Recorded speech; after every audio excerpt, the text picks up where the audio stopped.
Harmoni kewajiban dan hak negara dan warga negara dalam demokrasi yang bersumber pada kedaulatan rakyat dan musyawarah untuk mufakat.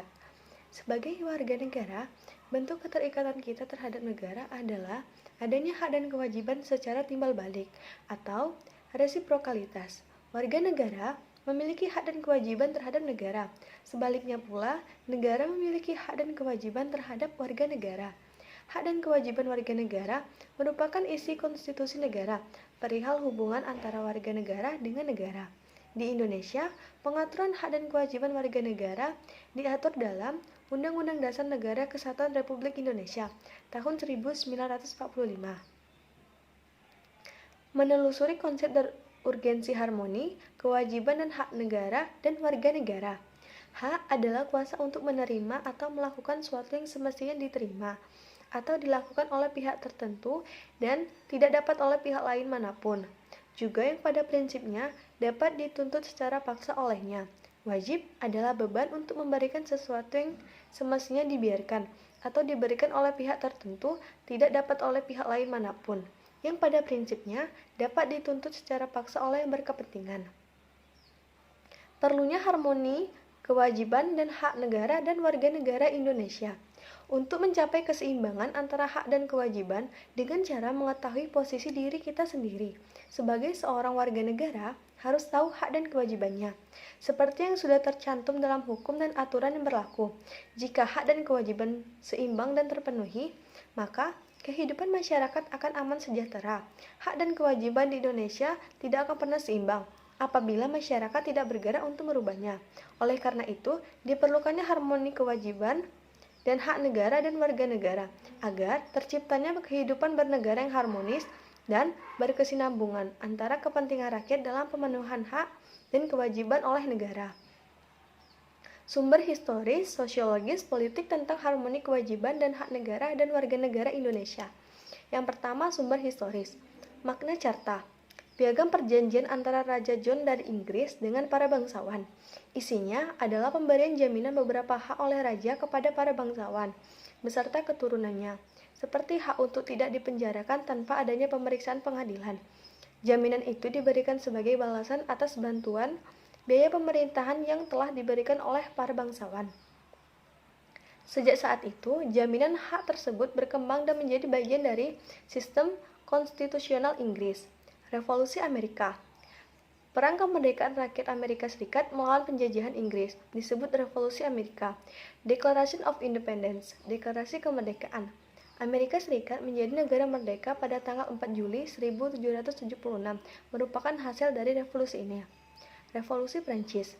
Revolusi Prancis adalah bentuk perlawanan rakyat Prancis kepada rajanya sendiri yang telah bertindak sewenang-wenang dan absolut.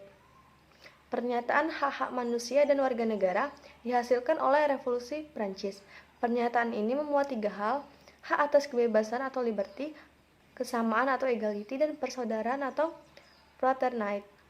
Keempat macam kebebasan itu meliputi kebebasan untuk beragama atau freedom of religion, kebebasan untuk berbicara dan berpendapat atau freedom of speech, kebebasan dari kemelaratan atau freedom from want, dan kebebasan dari ketakutan atau freedom from fear. Sumber sosiologis. Munculnya karakter buruk yang ditandai kondisi kehidupan sosial budaya yang berubah sedemikian drastis dan fantastis. Bangsa yang sebelumnya dikenal penyabar, ramah, penuh sopan santun, dan pandai berbahasa basi sekonyong-konyong menjadi pemarah, suka mencaci, pendendam, perang antara kampung dan suku dengan tingkat kekejaman yang sangat biadab, bahkan yang lebih tragis.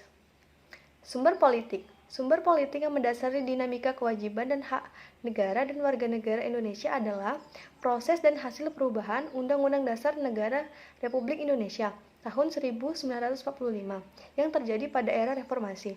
Pada awal era reformasi, pertengahan 1998, muncul berbagai tuntunan reformasi di masyarakat. Tuntunan tersebut disampaikan oleh berbagai komponen, terutama oleh mahasiswa dan pemuda. Beberapa tuntunan reformasi itu adalah mengamandemen Undang-Undang Negara Republik Indonesia tahun 1945, penghapusan doktrin Dwi Fungsi Angkatan Bersenjata Republik Indonesia atau ABRI, menegakkan supremasi hukum, penghormatan hak asasi manusia atau HAM, serta pemberantasan korupsi, kolusi, dan nepotisme atau KKN. Melakukan desentralisasi dan hubungan yang adil antara pusat dan daerah atau otonomi daerah, mewujudkan kebebasan pers, mewujudkan kehidupan demokrasi. Membangun argumen tentang dinamika dan tantangan harmoni kewajiban dan hak negara dan warga negara. Yang pertama, aturan dasar IWAL pendidikan dan kebudayaan, serta ilmu pengetahuan dan teknologi. Strategi kebudayaan nasional Indonesia yang kita pilih adalah sebagai berikut. Menerima sepenuhnya unsur-unsur budaya asing yang sesuai dengan kepribadian bangsa. Menolak sepenuhnya unsur-unsur budaya asing yang tidak sesuai dengan kepribadian bangsa. Menerima secara selektif unsur budaya asing yang belum jelas apakah sesuai dengan atau bertentangan dengan kepribadian bangsa. Aturan dasar IHWAL Perekonomian Nasional dan Kesejahteraan Sosial. IHWAL Perekonomian Nasional dan Kesejahteraan Sosial yang pada awalnya dengan judul Kesejahteraan Sosial dan terdiri atas dua pasal, yaitu pasal 33 dengan ayat 3 dan pasal 34 ayat tanpa ayat. Setelah dilakukan perubahan, judul bab menjadi Perekonomian Nasional dan Kesejahteraan Sosial yang terdiri atas dua pasal, yaitu pasal 33 dengan 5 ayat dan pasal 34 dengan 4 ayat. Selanjutnya, aturan dasar IHWAL usaha pertahanan dan keamanan negara. Salah satu faktor penting suksesnya revolusi kemerdekaan tahun 1945 dan perjuangan mempertahankan kemerdekaan yang terletak pada bersatu padunya kekuatan rakyat, kekuatan militer, dan kepolisian untuk lebih mengukuhkan keberadaan sistem pertahanan dan keamanan rakyat semesta tersebut.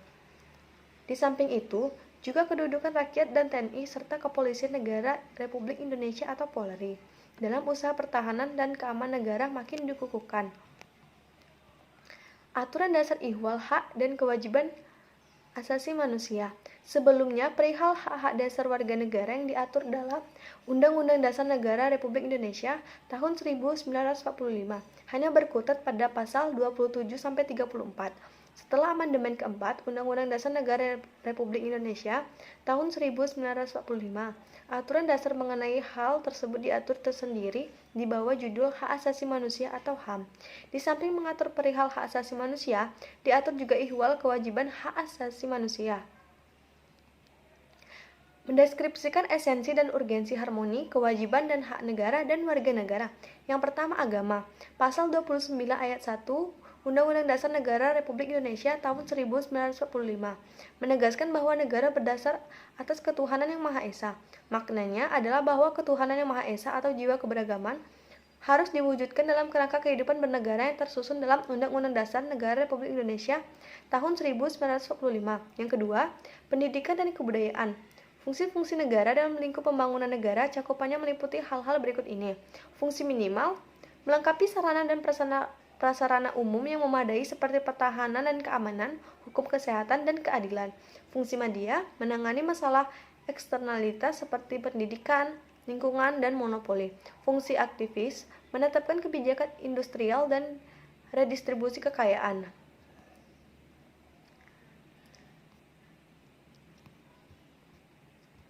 Yang ketiga, perekonomian nasional dan kesejahteraan rakyat. Sistem ekonomi kerakyatan adalah sistem ekonomi nasional yang berasas kekeluargaan, berkedaulatan rakyat, bermoral Pancasila, dan menunjukkan pemihakan sungguh-sungguh pada ekonomi rakyat.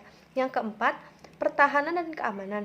Mengenai adanya ketentuan dalam pasal 30 ayat 5 Undang-Undang Dasar Negara Republik Indonesia tahun 1945 menyatakan bahwa kedudukan dan susunan TNI dan Polri lebih lanjut diatur dengan undang-undang.